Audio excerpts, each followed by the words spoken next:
কি হুজুর আপনি সদরা পড়তেছেন কেন আজীবন বেদাত বললেন?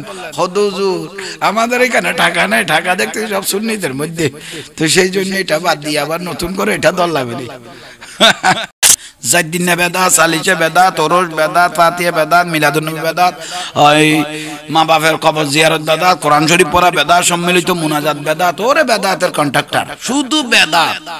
কিন্তু খাইতে শুকুরের মাংস পর্যন্ত খেয়ে ফেলে তারা, কিন্তু বেদাত বেদাত বলে বলতে থাকে। শুকুরের মাংস পর্যন্ত আপনি এখন টাকা দেন না, আপনি মোল্লাকে টাকা দেন, হুজুর টাকা দিয়ে বলেন বন্ধুত্ব করে ফেলেন, হুজুর চলেন মাইজবান্ডাল চলেন, তার তো না বলতে পারবে না, ও চলে গেল। তো বেদাত পার্টি আজীবন গৌসুল আজম মাইজবান্ডারি রাদিয়াল্লাহু মাজারকে শিরিক বলেছেন। এখন টাকা যখন ঢুকাই দিছে, এখন পুরা জায়েজ হয়ে গেছে, বেদাতটা দাঁত হয়ে গেছে। এত বড় মির্জাফরের দল এগুলো, এত বড় কাজা, এগুলো টাকা পাইলে শুকুরের মাংস পর্যন্ত জায়েজ হয়ে যায়। এমনি বেদাত শিরিক হারাম, বেদাত শিরিক হারাম এগুলো বলতে থাকে, কিন্তু একটা টাকা ঢুকাই দেন না, বন্ধুত্ব করে চলো মাইজবান্ডাল যাই, জায়েজ। ফাতিহা হুজুর ফাতিহা দাও, টাকা যখন 100 ঢুকাই দিবেন, আরে বাপ রে বাপ, 14 গোষ্ঠীকে ব্যস্ত পৌঁছাই দিবে, তখন পুরা জায়েজ হয়ে যাবে। এগুলো হলো সেই রকম। আমাদের খতমে গাউসিয়া শরীফকে একজন হুজুর মস্করা করলো, যখন টাকা প্রতিদিন জটে, আরে দেখতেছি ওই হুজুরটা দেখতেছি এখন সজরা পড়তেছে বেদাত পার্টি দেখতেছি এখন গাউসিয়া তো বেদাত বলেছে, সেই হুজুর দেখতেছি সাজারা পড়তেছে। কি হুজুর আপনি সজরা পড়তেছেন কেন আজীবন বেদাত বললেন? হুজুর আমাদের এখানে টাকা নাই, টাকা দেখতে সব সুন্নিদের মধ্যে, তো সেই জন্য এটা বাদ দিয়ে আবার নতুন করে এটা দল্লাবেরি আসলে এটা রহস্যজনক বিষয়। শিক্ষা সফরের নামে দেখতেছি এই টিচার এবং ছাত্র একে পাশে বসে বসে সিগারেট টানতেছে। ওই দিন দেখতেছি এই গাড়ির মধ্যে শিক্ষা সফর আমি ব্যানার দেখতেছি, কিন্তু গাড়ির মধ্যে দেখতেছি শিক্ষক ছাত্র দেখতেছি মদ খাইতেছে, মদ খাইতেছে। এটা আমাদের জন্য, শিক্ষকের যদি এই অবস্থা হয় তাহলে ছাত্রদের কোন অবস্থা হবে? এটা আমাদের জন্য, একটা জাতির জন্য লজ্জাজনক বিষয়।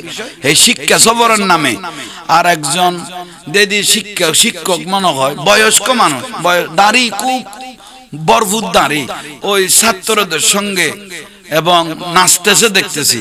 কারণ আপনার আমার রাসূল পাক বলেছে, দাড়ি যার দাড়ি সাদা হয়ে গেছে আল্লাহ তাকে কবরে আযাব দিতে আল্লাহ লজ্জাবোধ করে।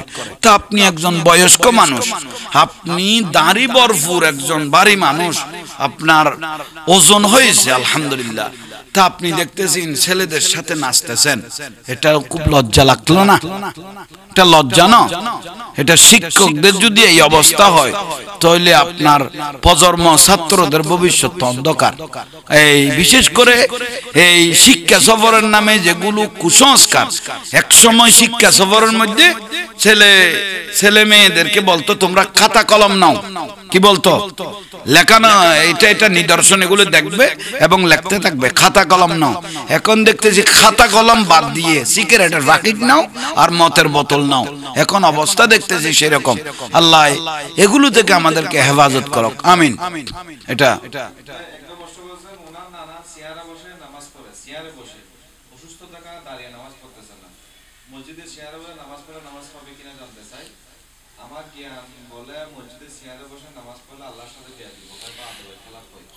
মসজিদে চেয়ারে বসে নামাজ পড়া যাবে কিনা, এটা একটা খুব গুরুত্বপূর্ণ বিষয়। এখন তো আশা করি গোটা মসজিদটা একসময় মনে হয় চেয়ার হয়ে যাবে, যে চেয়ারের প্রবণতা শুরু হয়েছে, পথা শুরু হয়েছে।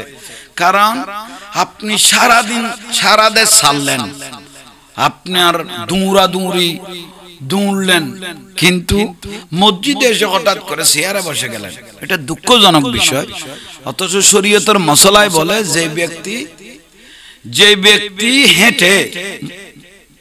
হেঁটে মসজিদে যাইতে পারবে, যে ব্যক্তি হেঁটে কোথায় মসজিদে যেতে পারবে, তার চেয়ারে বসা জায়েজ নেই। এটা হলো 1 নম্বর বিষয়। আপনি চেয়ারে কেন বসবেন? প্রশ্নই তো উঠে না। আপনি যদি দাঁড়াতে না পারেন বসে নামাজ পড়েন, বসে না পারলে শুয়ে নামাজ পড়েন, শুয়ে না পারলে ইশারায় নামাজ পড়েন। এটা ভালোভাবে আলাদা পয়েন্ট করবে।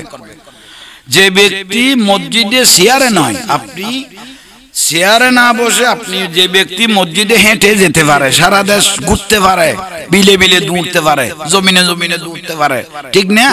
ঘন্টাকে ঘন্টা চায়ের দোকানে দিন কাটাইতে পারে, তো ওই ব্যক্তিগুলো চেয়ারে বসা জায়েজ নাই।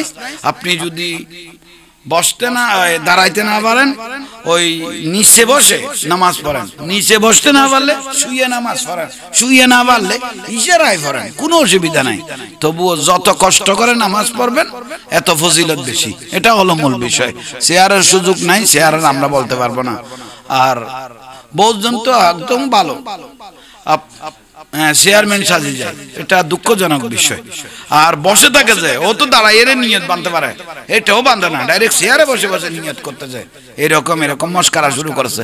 আল্লাহ এগুলো থেকে আমাদেরকে হেফাজত করুক, আমিন।